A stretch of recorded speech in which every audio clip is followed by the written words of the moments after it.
Almeriya jamoasining jurnalisti Ronaldoning muxlisi ekanligini bilib qolgan Sadio Mane uni yoniga chaqiryapti.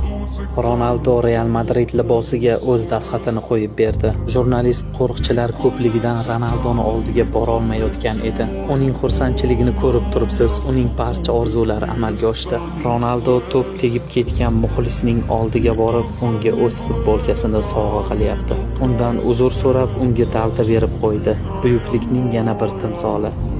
Ronaldo jarohat olgan raqib futbolchisi Edinson Kavanini maydon tashqarisiga olib chiqib qo'yyapti. Seni bu qilgan ishlaring taqsimga sazovor. Ronaldodan futbolkasini so'ragan muxlisiga o'zi olib borib beryapti. Respekt. Ronaldo jarohat olgan raqib darvozaboniga yordam beryapti. Sening mehribonliklaringni oxiri bormi? Sen futbolda har tomonlama hurmatga loyiqsan. Mana bu yerda Ronaldoni yiqitgan paytda Ronaldo penalti yo'q deyapti. Bu ish hammaning ham qo'lidan kelmaydi. Ronaldo ketdi Realdan, endi nima qilamiz? Yig'lama, shuncha mashhur futbolchilar bor-ku. Men senga Mbappeni beraman. Mbappe? Yo'q, u Ronaldo bo'la olmaydi.